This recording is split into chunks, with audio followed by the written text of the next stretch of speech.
आज का लेक्चर में हम देखेंगे कि थर्मल स्ट्रेस क्या होता है। ठीक है, हम जो जनरली जानते हैं कि जो थर्मल स्ट्रेस होता है, जब हम कोई बॉडी में टेम्परेचर ग्रेडियंट देते हैं, उसका टेम्परेचर इंक्रीज करते हैं तो उसमें थर्मल स्ट्रेस जनरेट होता है। लेकिन ये थर्मल स्ट्रेस किस कंडीशन में जनरेट होता है, कब होता है, इसको हम यहाँ पे देखेंगे। ठीक है, तो पहले कुछ बेसिक देख लेते हैं। क्या होता है कि total normal stress developed on the cross section. जब कोई भी क्रॉस सेक्शन लेते हैं, जैसे कि ये एक क्रॉस सेक्शन है, ठीक है, ये एक क्रॉस सेक्शन है। अब इसमें जो टोटल नॉर्मल स्ट्रेस डेवलप होता है वो क्या होता है, दो दो चीज़ होता है। पहला मैकेनिकल स्ट्रेस, ये मैकेनिकल स्ट्रेस है, और दूसरा थर्मल स्ट्रेस। ठीक है, मैकेनिकल स्ट्रेस को हम जनरली नॉर्मल स्ट्रेस भी बोलते हैं। ठीक है, अब देखते हैं कि मैकेनिकल स्ट्रेस किस कंडीशन में होता है और थर्मल स्ट्रेस किस कंडीशन में होता है। ठीक है, तो मैकेनिकल स्ट्रेस के लिए कंडीशन क्या है, ये develop due to loads acting on the cross section. ये तभी एक्ट होगा जब हम किसी क्रॉस सेक्शन में लोड्स लगाएंगे। जैसे ये क्रॉस सेक्शन है, ठीक है, अब जब हम इसमें लोड्स लगाएंगे तभी इसमें मैकेनिकल स्ट्रेस डेवलप होगा। ठीक है, अब दूसरा देखते हैं थर्मल स्ट्रेस का क्या कंडीशन है। ठीक है, तो थर्मल स्ट्रेस का जो कंडीशन है वो दो कंडीशन है और दोनों चाहिए होता है। अगर एक भी कंडीशन ये सेटिस्फाई नहीं करेगा इसमें तो थर्मल स्ट्रेस नहीं होगा। ठीक है, पहला कंडीशन क्या है, there should be a temperature variation और टेम्परेचर ग्रेडियंट। तो पहला टेम्परेचर वेरिएशन होना चाहिए और जिसको हम टेम्परेचर ग्रेडियंट भी बोलते हैं। ठीक है, तो इसके कारण क्या होता है, थर्मल डिफॉर्मेशन होता है। ठीक है, थर्मल डिफॉर्मेशन मतलब कोई भी बॉडी है उसका लेंथ में चेंजेस आता है। ठीक है, उसी को थर्मल डिफॉर्मेशन बोलते हैं। ठीक है, तो ये तो पहला कंडीशन हो गया। अब ये तो होना ही चाहिए, साथ में क्या होना चाहिए, thermal deformation should be restricted either completely और पार्शियली। दूसरा चीज क्या है कि जो थर्मल डिफॉर्मेशन होगा उसको हमको नहीं होने देना है, तभी वो उसका थर्मल स्ट्रेस जनरेट होगा। ठीक है, तो आइदर उसको कंप्लीटली हम रेस्ट्रिक्ट करते हैं उस बॉडी को या फिर उसको पार्शियली। ठीक है, तभी होता है थर्मल स्ट्रेस। अब हम थर्मल स्ट्रेस का फर्स्ट केस देखेंगे। ठीक है, तो इसका जो फर्स्ट केस है उसमें क्या लिया है, free expansion of rectangular block. ठीक है, मतलब रेक्टेंगुलर ब्लॉक में फ्री एक्सपेंशन कैसे होता है। तो पहले हम इसके लिए एक रेक्टेंगुलर ब्लॉक बनाते हैं। ठीक है, एक रेक्टेंगुलर ब्लॉक बनाते हैं। ठीक है, ये हो गया एक रेक्टेंगुलर ब्लॉक।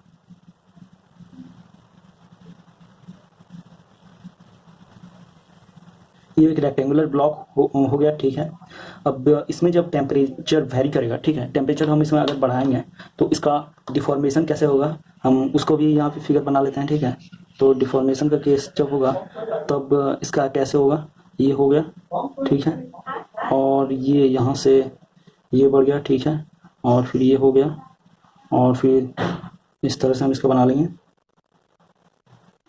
ठीक है, तो हम इसको इस तरह से हम इसका एक्सपेंशन हम दिखा सकते हैं, इसका इस तरह से हम एक्सपेंशन दिखा सकते हैं। ठीक है, इसका इस तरह से हम एक्सपेंशन दिखा सकते हैं। ठीक है, अब इसके बाद क्या इसमें है, क्या क्या चीज़ है उसको भी हम थोड़ा लिख देते हैं। ये जो है इसका प्रीवियस थिकनेस है। ठीक है, दैट इज टी, और ये इसका ब्रेड्थ है। ठीक है, दैट इज बी, और दैट इज ब्रेड्थ जिसको बोलते हैं, और ये इसका लेंथ है। ठीक है, दैट इज एल, तो ये इसका लेंथ हो गया एल। ठीक है, और अब इसका जो एक्सपेंड हुआ इसका भी हम जो है मेजरमेंट जो है उसका हम कर लेते हैं। ठीक है, तो ये यहाँ से यहाँ तक जो है, ये यहाँ से यहाँ तक जो है, ये क्या हुआ, इसका जो एक्सपेंडेड लेंथ जो हुआ, ये हुआ एक्सपेंडेड लेंथ। ठीक है, तो ये हुआ एक्सपेंडेड लेंथ, इसको हम L1 से रिप्रेजेंट कर रहे हैं, और फिर इसका जो एक्सपेंडेड ब्रेड्थ होगा ये हम इसका एक्सपेंडेड ब्रेड्थ हम रिप्रेजेंट कर रहे हैं, that is this is B1। ठीक है, ये एक्सपेंडेड ब्रेड्थ हुआ, और जो इसका एक्सपेंडेड जो थिकनेस हुआ वो कहाँ से कहाँ तक है, ये वाला है इसका एक्सपेंडेड थिकनेस। ठीक है, तो this is the expanded thickness. अब इसका जो इसका जो कोफिशिएंट ऑफ लीनियर एक्सपेंशन है वो क्या है, इसका इस ब्लॉक का जो कोफिशिएंट ऑफ लीनियर एक्सपेंशन है और जिसको हम थर्मल एक्सपेंशन भी बोलते हैं, अल्फा है, और इसका जो यंग्स मॉडुलस है that is modulus of elasticity.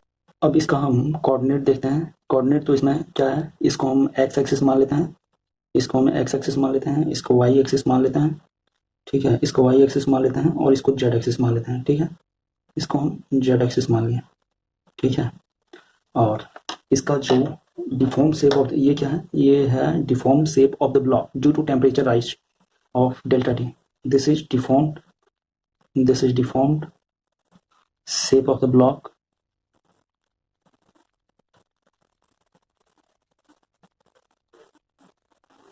this is the deformed shape of the block due to temperature rise of delta T, due to temperature rise of delta T। और ये डेल्टा टी इक्वल टू क्या है, equal to हम कितना लिए हैं, T degree Celsius. यहाँ पे अल्फा क्या है, अल्फा ये जो है ये क्या है, coefficient of linear expansion, coefficient of linear expansion,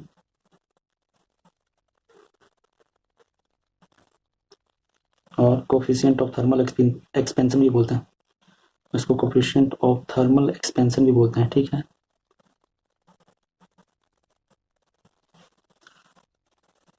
अब हम देखते हैं कि इसका टेम्परेचर कैसे वैरी करेगा, ठीक है। ये जो फ्री एक्सपेंशन जो इस ब्लॉक में हो रहा है, इसमें टेम्परेचर तो delta T equal to T degree Celsius change कर रहा है। अब देखते हैं कि इसका टेम्परेचर कैसे वैरी करता है, और उसके बाद हम देखेंगे वन बाय वन, ठीक है।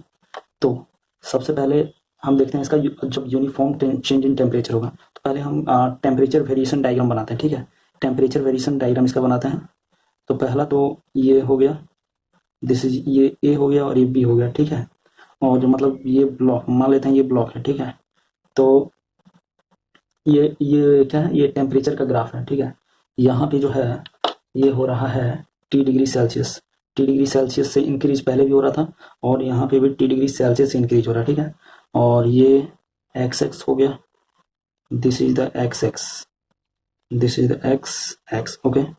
सो ये क्या चीज़ है, ये जो है तो टी एक्स एक्स यहाँ पे कितना हो जाएगा, T X X equal to T degree Celsius, ठीक है। और ये क्या चीज़ है, ये पॉजिटिव हो गया, ठीक है, दिस इज पॉजिटिव, ठीक है। और ये क्या है, यूनिफॉर्म चेंज इन टेम्परेचर, इसमें हम क्या लिए हैं, uniform change in temperature, uniform change in temperature. तो टेम्परेचर वेरिएशन का डायग्राम इस तरह बनेगा अगर यूनिफॉर्म चेंज इन टेम्परेचर रहेगा, ठीक है। अब हम दूसरा लेते हैं, अगर लीनियर चेंज इन टेम्परेचर होगा, ठीक है, जो टेम्परेचर का जो वेरिएशन होगा अगर लीनियर होगा तब किस तरह का टेम्परेचर का वेरिएशन होगा। तो ठीक है, किस तरह का होगा, इसको हम पॉइंट ए और बी मान लें, ठीक है। तो यहाँ भी पॉइंट ए मानते हैं और यहाँ भी पॉइंट बी मानते हैं। अगर लीनियरली टेम्परेचर का वेरिएशन होगा तो इसका ग्राफ इस टाइप का होता है, ये हम फिगर से ही देख सकते हैं, ठीक है। इसको ये पॉजिटिव हो जाएगा, और यहाँ पे भी अगर हम एक्स एक्स इसका लें, ठीक है, तो यहाँ पे भी क्या हो जाएगा, T X X equal to T X X equal to क्या हो जाएगा, यहाँ पे T X X equal to क्या हो जाएगा, T X X equal to T X upon L हो जाएगा, ठीक है। ये हम समझ सकते हैं इसका, ये तो हम जानते हैं, ठीक है। और ये क्या है, लीनियर चेंज इन टेम्परेचर, ये क्या है, लीनियर चेंज इन टेम्परेचर, मतलब कि अगर टेम्परेचर जो है अगर लीनियरली वैरी करे तो उसका ग्राफ इस टाइप का होगा, ठीक है। और इसके बाद हम देखते हैं कि अगर टेम्परेचर जो है वो पैराबोलिकली वैरी करे, अगर टेम्परेचर जो है अगर वो पैराबोलिकली वैरी करे तब उसका ग्राफ कैसे होगा, टेम्परेचर जो है पैराबोलिकली वैरी करे तब उसका ग्राफ कैसे होगा। तो पहला तो ए हो गया और ये बी हो गया, this is A and this is B, ठीक है। तो जब ये पैराबोलिकली वैरी करेगा तो इसका टेम्परेचर का ग्राफ इस टाइप का हो जाएगा, और ये this is T degree Celsius, और ये क्या होगा, एक्स स्क्वायर, ठीक है। और ये पॉजिटिव होगा, ठीक है। और यहाँ पे भी अगर हम एक्स एक्स अगर लें, ठीक है, तो क्या हो जाएगा, T X X equal to क्या हो जाएगा, T X X equal to कितना हो जाएगा, equal to T X square upon L square. ये भी हम फिगर से ही समझ सकते हैं आसानी से, ठीक है। तो ये क्या है, parabolic change in temperature, parabolic change in temperature, change in temperature, so this is the parabolic change in temperature. और ये ग्राफ किसका है, टेम्परेचर वेरिएशन डायग्राम, ये क्या है, टेम्परेचर वेरिएशन डायग्राम, ठीक है।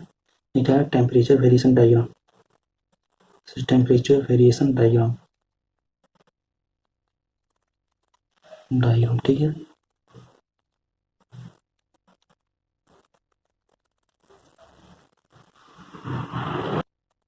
अब हम सारा कुछ जो ये सब है ये क्या करेंगे, वन बाय वन ये सारा कुछ आगे देखेंगे, ठीक है।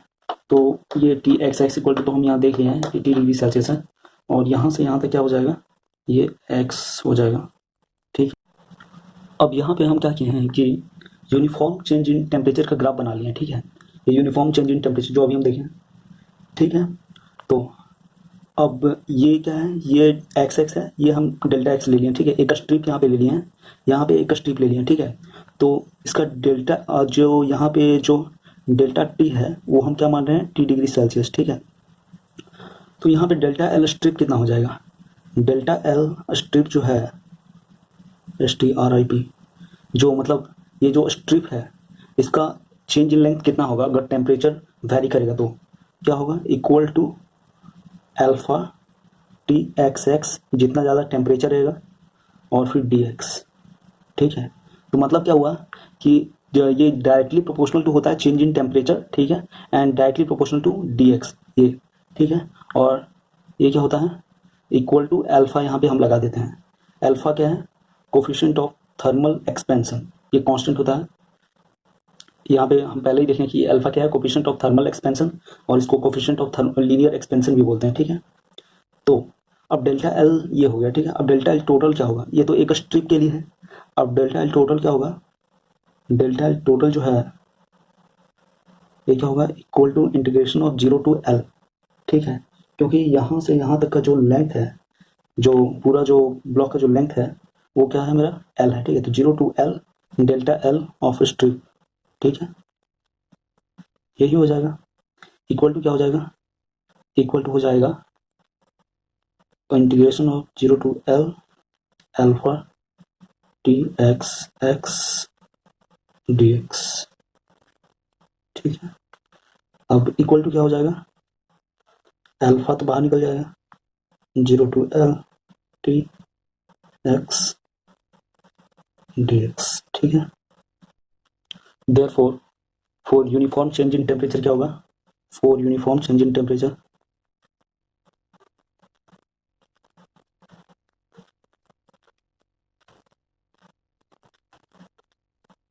For uniform change in temperature TXX equal to T degree Celsius imply that delta L total equal to alpha TL। ये क्या है, यूनिफॉर्म चेंज इन टेम्परेचर का ग्राफ है।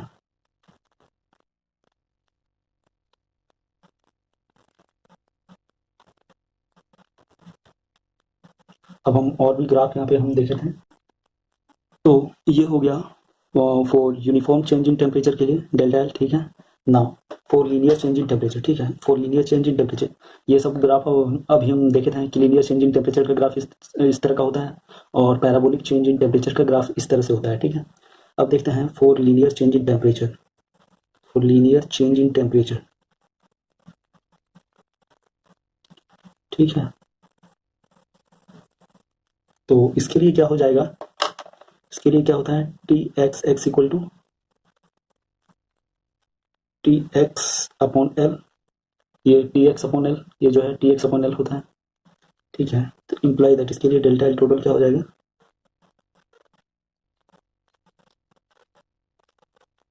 इक्वल टू क्या हो जाएगा अल्फा, और फिर इसका इंटीग्रेशन करके ये वाला फॉर्मूला में लगा देते हैं, ठीक है। तो क्या हो जाएगा 0 टू L, और फिर क्या होगा TX अपॉन L, TXX की जगह पे रख दिए और इंटू DX, ठीक है। इक्वल टू क्या हो जाएगा अल्फा, इसको इंटीग्रेट करेंगे तो हो जाएगा TX square upon 2L from 0 to L equal to alpha TL square upon 2L, L cancel, imply that delta L total equal to क्या हो जाएगा, इक्वल टू हो जाएगा अल्फा TL अपॉन 2। अब देखते हैं for parabolic change in temperature variation, for parabolic change in temperature,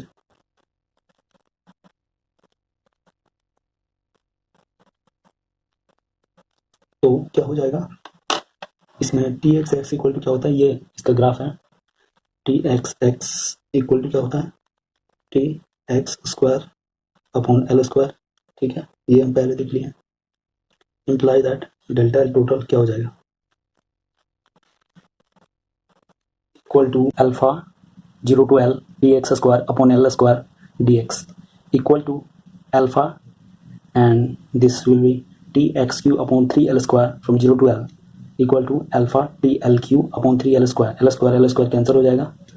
तो imply that delta L total कितना हो जाएगा, delta L total equal to alpha TL upon 3, तो ये डिफॉर्मेशन का फॉर्मूला आ गया, ठीक है। अब हम ये सबको जनरलाइज भी कर सकते हैं। कैसे? Therefore delta L total equal to alpha T L upon C, ये होता है डिफॉर्मेशन का formula due to change in temperature, ठीक है। तो यहाँ पे सी क्या हो जाएगा? Where C equal to 1 for uniform change in temperature variation, equal to 2 for linear change in temperature variation, and equal to 3 for parabolic change in temperature variation.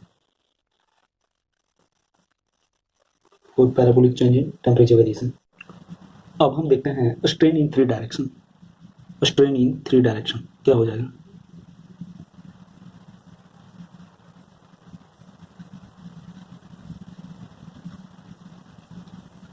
तो ये किसका देखेंगे? Strain in three directions of एक rectangular block है उसका, ठीक है। अभी हम देखें कि जो डिफॉर्मेशन होता है वो क्या होता है? अल्फा टी एल अपॉन सी। तो मतलब क्या है? ये लेंथ पे डिपेंड कर रहा है, ठीक है। मतलब जिसका ज़्यादा लेंथ होगा जिस साइड का, उधर डिफॉर्मेशन जो होगा वो ज़्यादा होगा। अब हम देखते हैं पहले thermal strain in X direction. तो एक्स डायरेक्शन में थर्मल स्ट्रेन क्या होगा? Delta L upon L equal to क्या हो जाएगा? ये डेल्टा एल है अपॉन एल, तो अल्फा टी अपॉन सी हो जाएगा। अल्फा टी अपॉन सी हो जाएगा ना। तो ये हम क्या देख रहे हैं कि ये एल पे डिपेंड नहीं कर रहा है, ठीक है। तो डेल्टा एल तो लेंथ पे डिपेंड करेगा, लेकिन जो स्ट्रेन जो होगा वो लेंथ पे डिपेंड नहीं करता है, ठीक है। तो इसलिए क्या हो जाएगा? Therefore epsilon X equal to epsilon Y equal to epsilon z, that is strain in x direction equal to strain in y direction equal to strain in z direction equal to thermal strain equal to क्या हो जाएगा? Alpha T upon सी। तो ये एक formula आ गया strain का, ठीक है। इससे दो कंक्लूजन आता है। पहला कंक्लूजन क्या है? Thermal deformation in any one perpendicular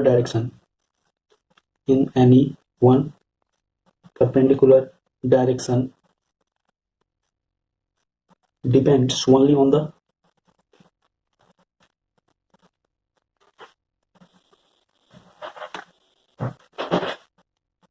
dimensions in that direction.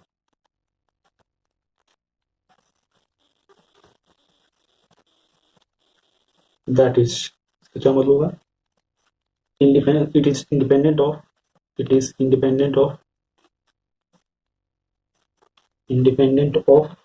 dimensions in other two directions.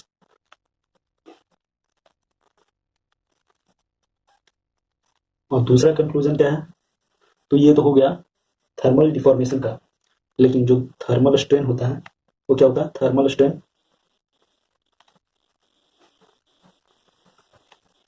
in three mutual perpendicular directions are equal and like in nature.